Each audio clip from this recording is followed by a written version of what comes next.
I'm going to kick off just because if I don't, we're running out of time. My talk is going to be pretty boring and tedious and not very inspirational, but one of the things that I'm doing a lot of coverage on right now are businesses starting up to find business models for journalism. So first of all, let me introduce myself. I'm Kevin Anderson. I'm the digital research editor at The Guardian. I'm Jemima Kish, as she went off to doing her job. She's gone off to have a baby.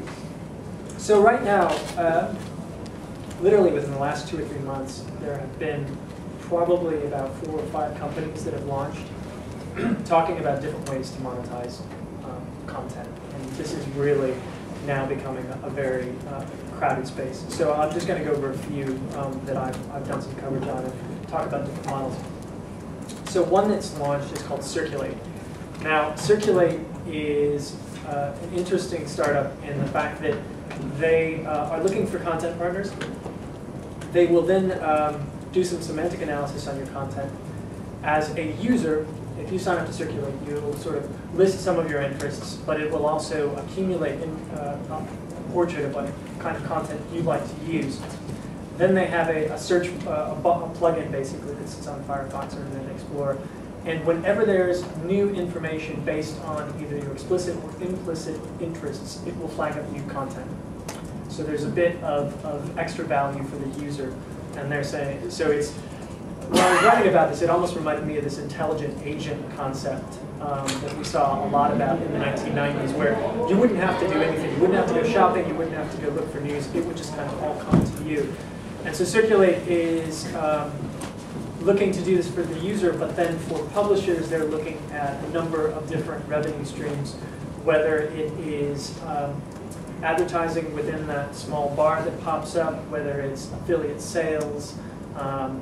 The fact that one of the things that's interesting is that news content will follow the user. They don't have to come to your site.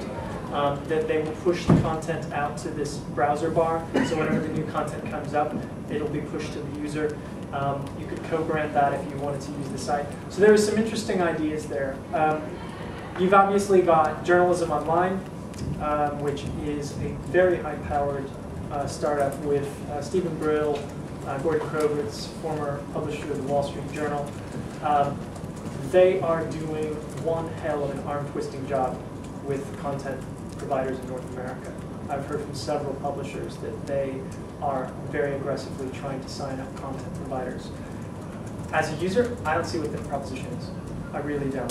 One of the things that they're trying to do is sell a glorified clipping service, so that if you're interested in a very specific kind of content, let's say if you are a lobbyist covering energy policy in California, for instance, or North Oil Energy or whatever, they will provide you a specialized content bundle that you will pay a premium price for. But most of it seems to me to be they want to become a value-added aggregator. And when I say value-added, the value seems to be added to the publishers. I don't see much value added for end users. So I know that they'll get traction just because there's a lot of big names behind it. I'm not very bullish on it. Then you've got other sort of gated community options. You've got ViewPass. That's another startup that Alan Mutter, who writes the blog Reflections of the Musosaur, has started up. And again, this is another idea where they're creating a network. I mean, this seems to be the theme through most of these startups, is that they are trying to quickly build a network of content providers. I mean, in some ways, it reminds me of a mix between Google News and Time Warner's or AOL's.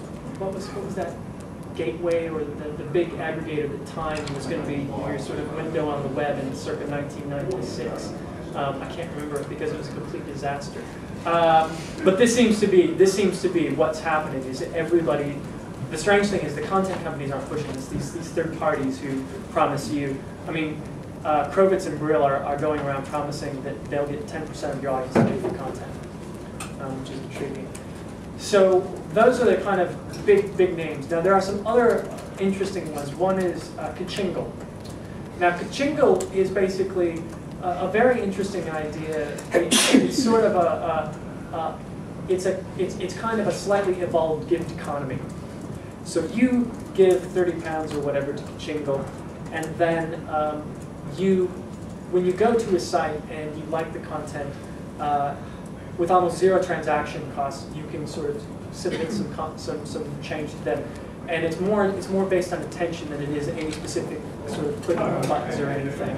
But if a person has a Kachingle button or is part of that Kachingle network again, if you go to their content and like the content, then you can either choose, or even if you keep going back to their site, they'll get a portion of the $30 that you've done. So instead of a tip jar concept, you pay a certain set fee, so your costs are fixed. But then you can distribute that as you distribute your attention to various sites. So like I said, it's a bit of an evolved tip jar concept, but the one nice thing about it is you've got a set fee, and they're looking to, it's not just mainstream media content, but also blogging content, which then moves us along to a few other business models that have been around, but they've been more focused on the blog space. So vertical advertisers like Adify or Tailsweep. Tailsweep has just moved. They're a Swedish company, and they've just launched an office here in the UK. And what they're trying to do is, I mean, it's very much like the Google AdSense model, where they're serving up ads that are related on searches, but what they're doing is they're providing advertising for very niche focused verticals. So it's very similar to Federated Media. Federated Media provides advertising for niche sites like Boing Boing, Mashable. They used to I think represent GigaOwn. And before the recession hit,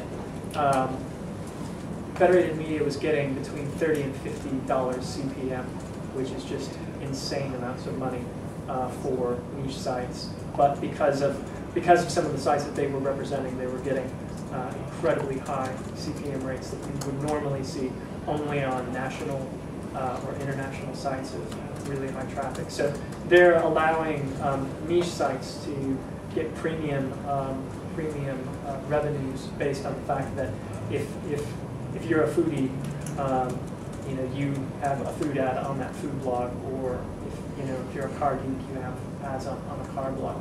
So these are just the kind of things that I see evolving. Obviously, we've got the return of the zombie debate about paywalls.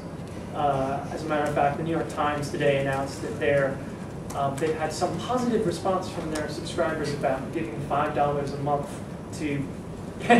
Yes, it is one of those head-slapping moments, isn't it? And it's, but yeah, it sounds like the New York Times is seriously considering $5 a month for their online content. Now, in the coverage that I saw, it wasn't clear if they were going to do the Times Select Mark II and put only certain types of content behind that paywall, or if they were going to be foolish enough to try to put their entire site behind the paywall. Which Times Select, one of the reasons why that didn't work is because they were already re-syndicating a lot of their columnists to other newspapers. So you could just go to your local newspaper and read their columnists without the paywall. And so, yeah, that was a really well thought out proposition there. So it's unclear exactly what that proposition is, but they said that they're pleased.